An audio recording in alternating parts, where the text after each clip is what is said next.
Hello दोस्तों, स्वागत है आपका स्टडी फॉर सिविल सर्विस के यूट्यूब प्लेटफॉर्म पर द ब्यूरोक्रेसी। और यूपी पीसीएस 2024 को लेकर जो हमारी तैयारियां हैं वो हमने शुरू कर दी हैं और होपफुली आपको कल का लेक्चर समझ में आया भी होगा। और आज हम उसी सिलसिले को आगे बढ़ाते हैं। कल हमने प्लेट्यूज के बारे में कुछ डिस्कस किया था। आज हम आगे बढ़ रहे हैं प्लेट्यू के ही पार्ट में। टॉपिक का नाम है वेस्टर्न एंड ईस्टर्न घाट, अर्थात पश्चिमी और पूर्वी घाट के बारे में। ठीक, एग्जामिनेशन में यहाँ से भी काफ़ी क्वेश्चंस आते रहे हैं, चाहे वो यूपीएससी का हो, चाहे यूपी पीसीएस का हो, चाहे यूके पीसीएस का। ठीक, तो आज हमारी चर्चा रहेगी western and Eastern Ghat. Maps के जरिए, फिगर्स के जरिए इसको समझने की कोशिश करते हैं। और आप हो सके तो एटलस लेके बैठिए इस लेक्चर को सुनने के लिए, तभी आपको कुछ बातें ज़्यादा बेहतर तरीके से समझ में आएंगी। ओके तो हम पहुँचते हैं सीधे वेस्टर्न एंड ईस्टर्न घाट्स में। ये रहा आज का हमारा topic, part 2, peninsula of India, Western and Eastern Ghat. और मैंने पहले ही थोड़ा सा आपके लिए लिख दिया है यहाँ पर, this lecture is deals with Western Ghats and Eastern Ghats, important hills, some ranges, and students are advise to have their atlas with them while going through the lecture. ठीक, अगर ऐसा है तो बहुत अच्छी बात है, नहीं भी है तो आप मैप देखिएगा जरूर, एटलस वाला। ठीक, ये तो रहा इंडिया का हमारा मैप। और आज जहाँ पर हम डिस्कस करने जा रहे हैं वो है आपका ये वाला पार्ट, एक तो वेस्टर्न घाट और एक है ईस्टर्न घाट।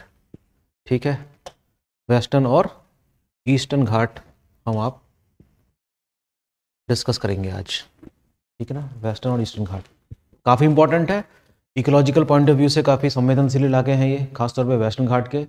और वो किस तरीके से उसका महत्व है इसको भी समझने का प्रयास करते हैं। ओके, आइए सबसे पहले देख लेते हैं कि वेस्टर्न घाट चीज़ क्या है।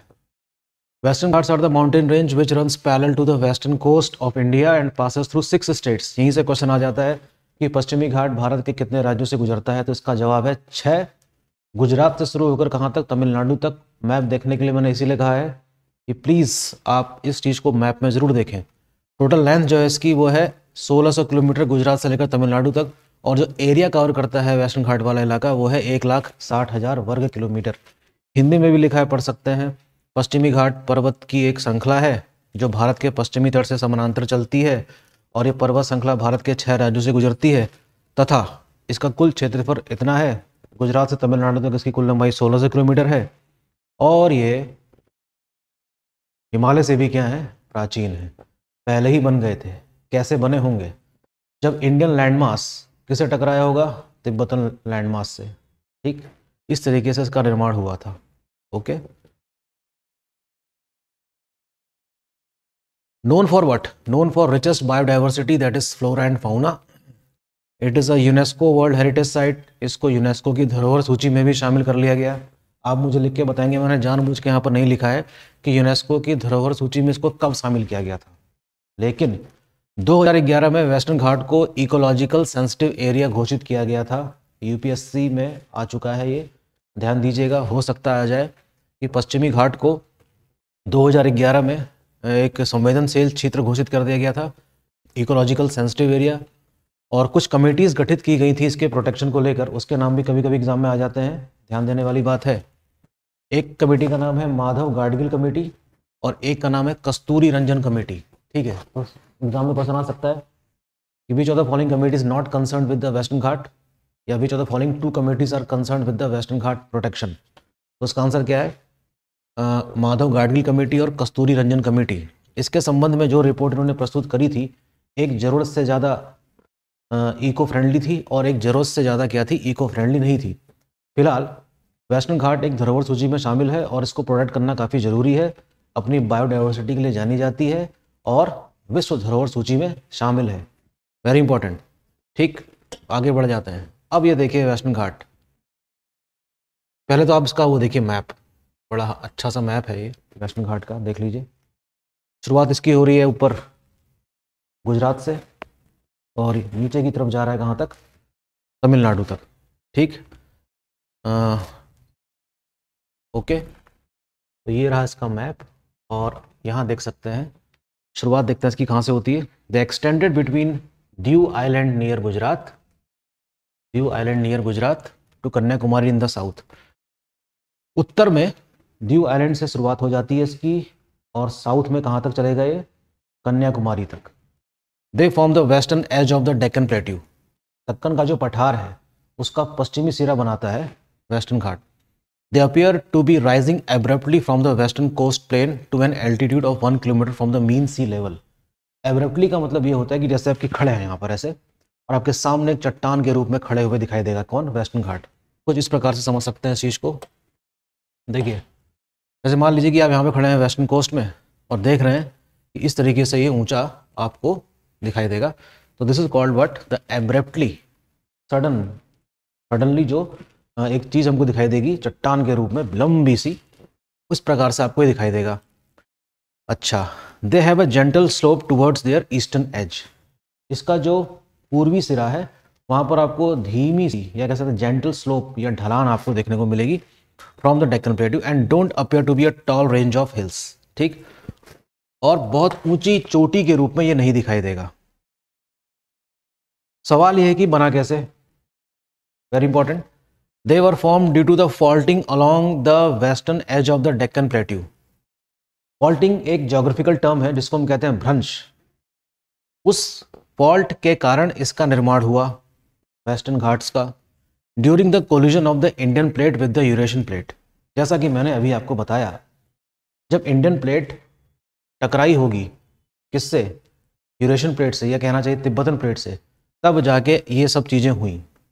ओके, मैं प्लेट्यू की बात नहीं कर रहा हूँ, प्लेट्यू तो पहले ही बन पड़ी थी जब ये अफ्रीका से अटैच था इंडियन लैंड मास, ये बना है टकराने के फलस्वरूप। और इसमें एक फैक्ट सबसे इंपॉर्टेंट ये है कि जब हम साउथ से नॉर्थ की तरफ जाते हैं इंडिया में, इस वेस्टर्न घाट से होते हुए, इनको सह्याद्री माउंटेन भी कहा जाता है, तो आप देख सकते हैं कि साउथ में इसकी ऊंचाई ज़्यादा है, और जैसे जैसे हम नॉर्थ की तरफ जाएंगे इन पहाड़ियों की ऊंचाई धीरे धीरे घटेगी। ऐसा इसलिए हुआ होगा, इसे ठीक ऐसे समझो कि जैसे कोई गाड़ी तेज़ी से चलती हुई आ रही है और टकरा रही है सीधे दीवार पे, तो जाहिर सी बात है टकराते समय इसका पिछला हिस्सा थोड़ा सा उठ जाएगा। That exactly happened in this case also when Indian plate collided with the Eurasian plate. Okay, so this part of Western Ghats, और we can say the Sahyadri, are more taller than their northern part. Obviously, since this part is more taller than this part, these region receives more rainfall. These region receives more rainfall. This region receives comparatively less rainfall, and this region receives more comparatively less rainfall as compared to this part of the Western Ghats. Okay, taller the hills, more the rainfall. Less taller the hills, lesser the rainfall. Okay, but these appears perpendicular to the coming monsoon winds and causes most of the rainfall, and the nature of the rainfall is orographic in nature. सीधे आने वाली जो पवनें हैं समुद्र के ऊपर से, वो डायरेक्टली इसमें टकराती हैं परपेंडिकुलर, और घनघोर बारिश करवाती हैं। ओके, और हम क्या समझ सकते हैं कि ये जो पार्ट है इंडिया का, ये सबसे अधिक बारिश रिसीव करने वाला रीजन बन जाता है इन्हीं वजहों से। ठीक है, अच्छा, अब हम क्या करते हैं, अपनी सुविधा के लिए वेस्टर्न घाट को हमने 3 पार्ट में डिवाइड कर रखा है। इसमें डिवाइड कर रखा है, 3 पार्ट में डिवाइड कर रखा है इसको। ठीक है, नॉर्दर्न सेक्शन यानी कि उत्तरी भाग, middle section and southern section. देखते हैं कैसे।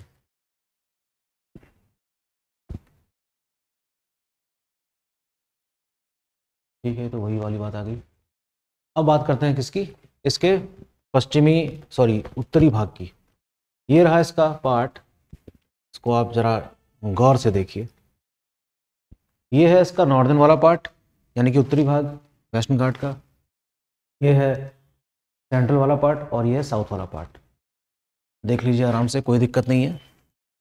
अब पढ़ते हैं एक एक करके इन पार्ट्स के बारे में। सबसे पहले आता है northern section. The Western Ghat of this section is also known as Sahyadri. इस भाग को सह्याद्री कहा गया है। They are located in the Maharashtra, और इसकी जो औसत ऊंचाई है 1200 मीटर है।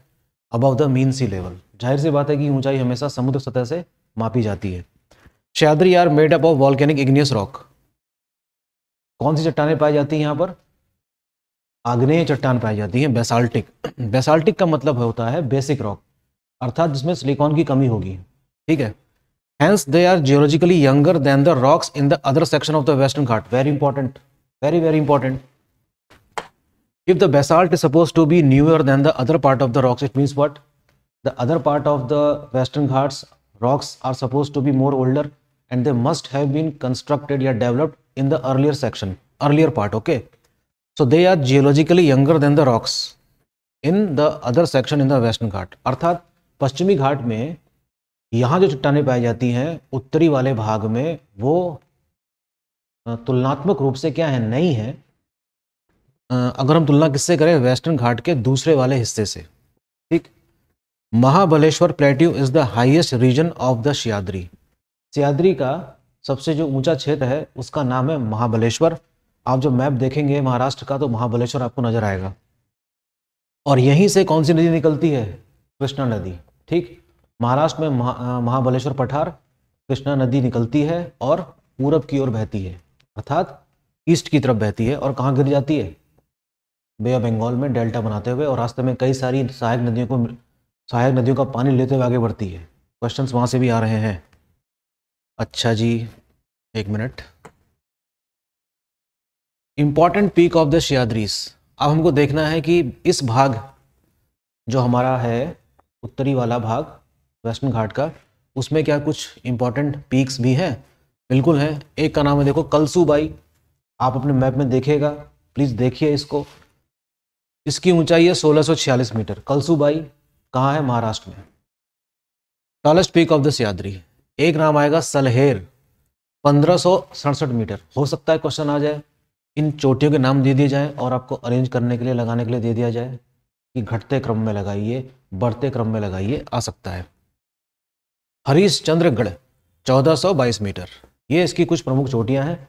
इसमें तो मैंने खाली 3 ही लिखी हैं, आप अपने मैप में देखेंगे क्या महाराष्ट्र में और भी कोई चोटियां हैं? प्लीज 10 मिनट का टाइम लगेगा, इसको देखिएगा जरूर। Sahyadri give rise to more number of large rivers relatively than any other section of Western Ghats. अर्थात कहने का मतलब ये है, यहाँ से कई सारी धाराओं की उत्पत्ति होती है नदियों के रूप में, और वे नदियाँ बहती हैं पश्चिमी दिशा में, और अधिकतर नदियाँ जलप्रपात बनाती हैं, यानी कि वाटरफॉल बनाती हैं। Very important. Hence they form the most important watershed of South India.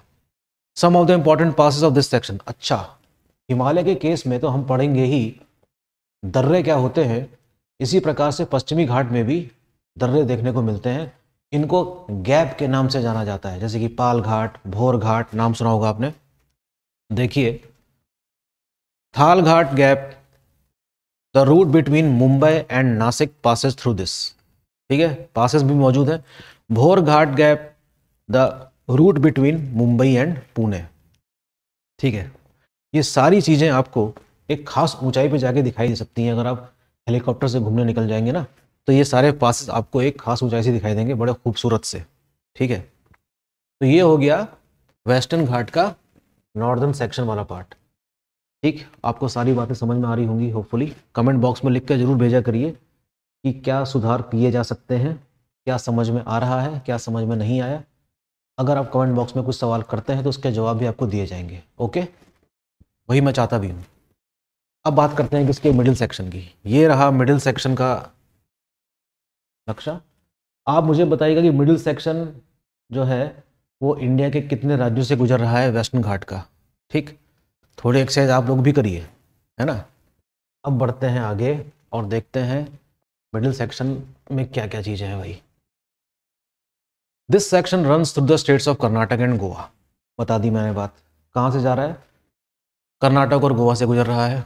It terminates in Nilgiri. Nilgiri में क्या हो जाता है? ये टर्मिनेट होता है, अर्थात पहुंचता होगा। जहां इसकी मुलाकात किससे होती है? ईस्टर्न घाट से। The meeting point of Eastern Ghat and Nilgiri Hills, okay. Baba Budan Hill of Karnataka are a part of this section. Map देखेंगे कर्नाटक का तो आपको बाबा बूदान हिल्स दिखाई देंगी, ठीक है। इसी हिस्से का वो, मतलब इसी हिस्से के अंतर्गत आता है। They are famous for their coffee plantation. अपने कॉफ़ी की खेती के लिए जाना जाता है। कई क्वेश्चन यहाँ से भी आते हैं कि कॉफ़ी की खेती के लिए किस प्रकार की मिट्टी यूज़ होती है, कोकोनट के लिए किस प्रकार की मिट्टी यूज़ होती है, रबर प्लांटेशन के लिए किस प्रकार की मिट्टी यूज़ होती है, और चाय के लिए किस प्रकार की मिट्टी यूज़ होती है। 4 बातें मैंने आपको बताई, खोजिएगा। चारों मिट्टियाँ अलग अलग होंगी। किसी का पीएच वैल्यू कितना होगा ये भी पता होना चाहिए हमको, ठीक। River Tungabhadra has one of its originating streams Bhadra coming from these hills. Bhadra एक प्रकार की क्या है, धारा का नाम है। तुंगभद्रा, तुंग एक अलग धारा हो गई, भद्र एक अलग धारा हो गई, दोनों मिलकर क्या बन जाती हैं, तुंगभद्रा। इतिहास में ये कहाँ से जानी जाती है, विजयनगर साम्राज्य से। याद आ रहा है आपको। They are made up of igneous and metamorphic rocks like granite and gneiss. ठीक, किस चीज़ से बनी हुई चट्टानें, मतलब कौन सी चट्टानें पाई जा रही हैं यहाँ पर, ग्रेनाइट और gneiss. They have dense forest and a number of short streams. यहाँ पर कई प्रकार के घने वन हैं। शोला फॉरेस्ट क्या होता है, आप ढूंढ के मुझे भेजिएगा। दे have a dense forest and a number of short streams originating from them. This resulted in a headword erosion of these hills living many gaps in the ranges. ठीक है, काफ़ी घने वन पाए जाते हैं, कई सारी धाराएं निकलती हैं। धाराएं क्या करती हैं, जहाँ से बहती होंगी उसका अपर्दन करेंगी और क्या क्रिएट कर देंगी, गैप क्रिएट कर देंगी। वही बात इसमें कही गई है। औसत ऊंचाई इसकी 1200 मीटर है। अच्छा, मिडिल वाले पार्ट में कुछ आपको देखिए ऊंची चोटियां देखने को मिल रही हैं।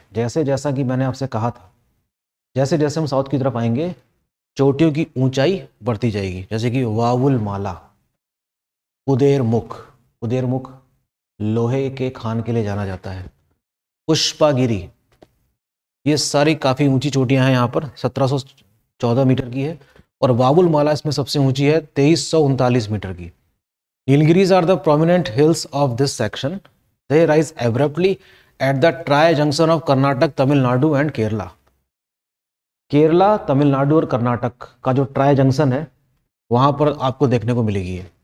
The highest hills of Nilgiri are, ये देखिए बहुत इंपॉर्टेंट है, उटाका मूंड Hills. Ootacamund Hills lies in the Nilgiri Hills. Okay, Doddabetta का नाम सुना होगा आपने, कई बार एग्जाम में आया भी है।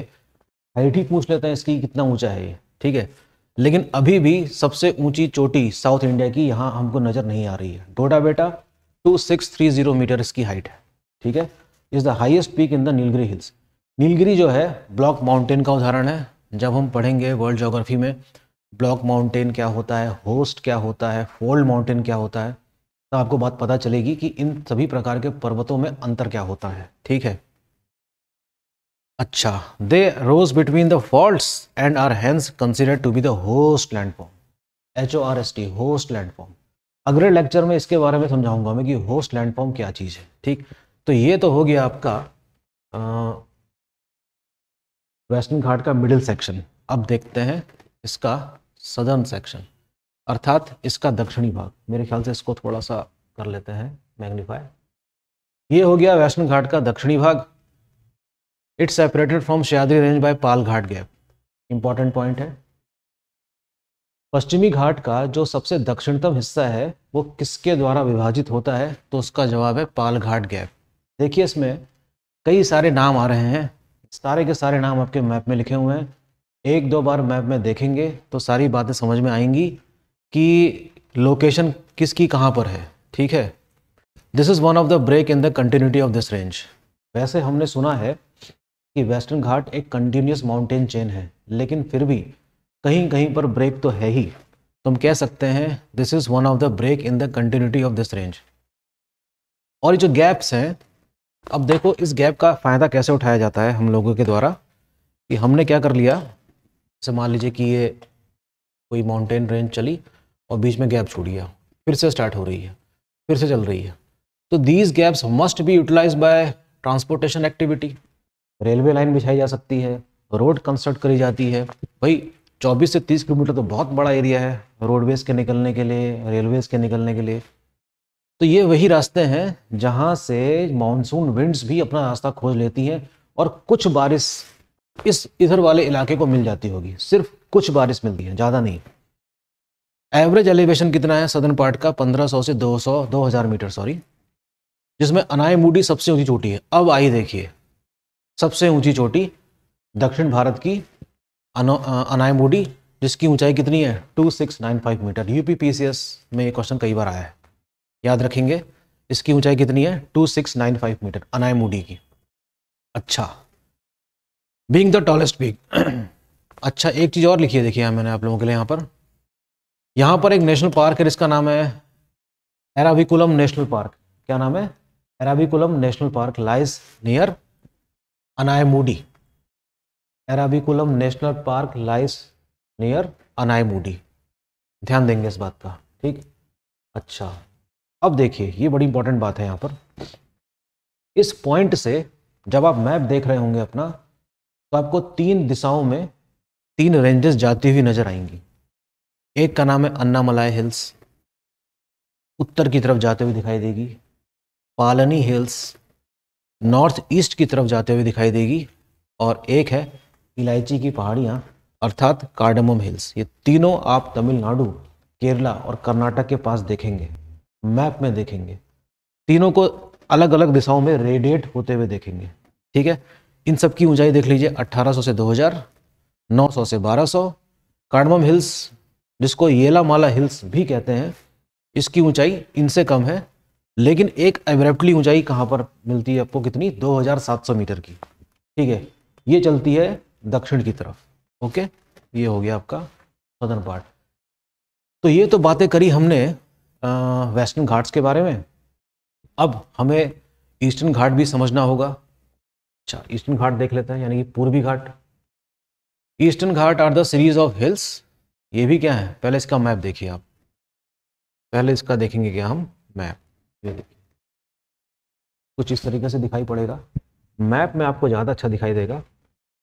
और ये रही, ये वेस्टर्न घाट जैसी कंटिन्यूस माउंटेन चेन नहीं है। जो निरंतरता हमको पश्चिमी घाट में देखने को मिलती है, वो निरंतरता हमको ईस्टर्न घाट में देखने को नहीं मिलेगी, ठीक है ना। तो मेक श्योर कि आपको ये बात पता हो। अब आते हैं ईस्टर्न घाट के बारे में, कुछ बातें पढ़ते हैं जो यहाँ पे लिखी गई हैं। Eastern Ghats are the series of hills which runs parallel to the eastern coast of peninsular India. जाहिर सी बात है, हमारा जो पूर्वी तट है उसके समानांतर चलती है ये range. It start from Mahanadi in the Orissa. Map में देखेंगे महानदी कहाँ बहते हुए पहुँच रही है, वहाँ से शुरू हो रही है और तमिलनाडु के वैगई तक गई है। वैगई नाम की भी एक नदी है, याद रखेंगे। They are not continuous chain of hills like Western Ghat. पश्चिमी घाट की तरह ये एक निरंतरता इसमें नजर नहीं आती और बड़े लंबे गैप नजर आते हैं। अब broken in some part, they almost disappear between the Godavari and Krishna. देखा आपने, कृष्णा नदी और गोदावरी नदी के बीच में आपको लगेगा कि ईस्टर्न घाट हो गए हैं गायब, पता नहीं कहाँ गायब हो जाते हैं।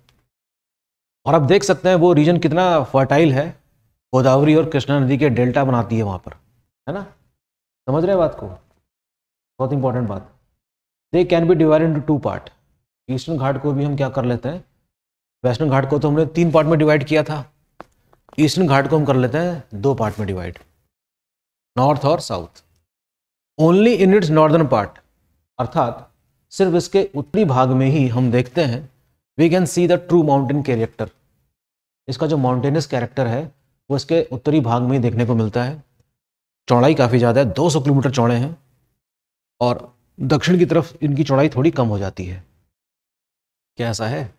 शायद ऐसा है। यहाँ देखिए, मैं इस तरफ आ जाता हूँ, यहाँ देखिए ज़्यादा चौड़े नज़र आ रहे हैं आपको, इधर थोड़े से क्या हो गए हैं, पतले। यही कहना चाह रहा है ये, ठीक है ना।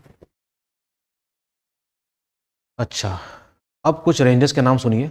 मलिया range, Madugula range are 2 important range of northern part. क्या आप इसको अपने नक्शे में खोज सकेंगे?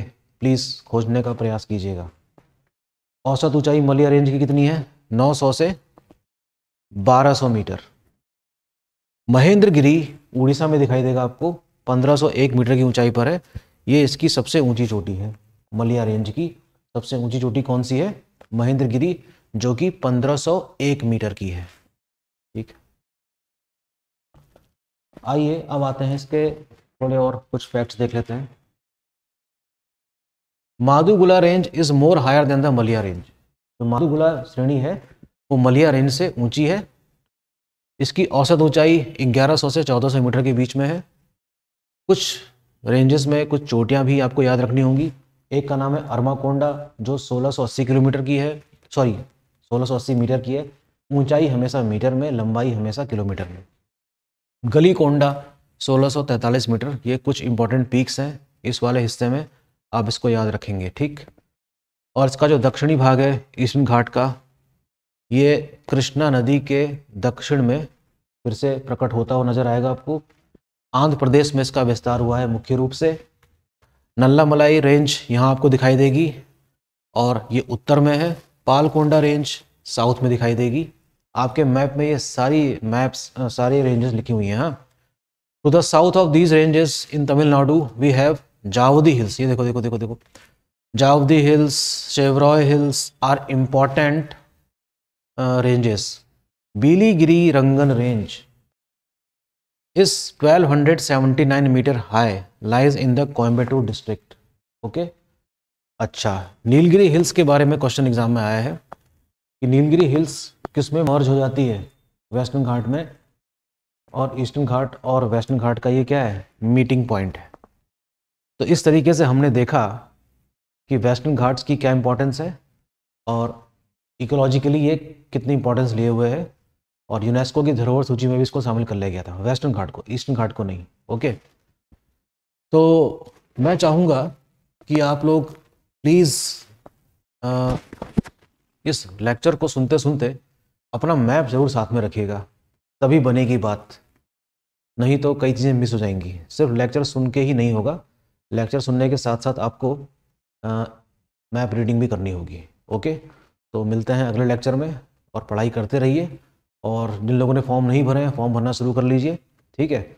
आगे चल के साइट क्रैश भी हो जाती है, जैसा कि आप लोग जानते ही हैं, और इस बार एग्ज़ाम पास करके दिखाइए। थैंक यू, मिलते हैं अगले लेक्चर में, बाय।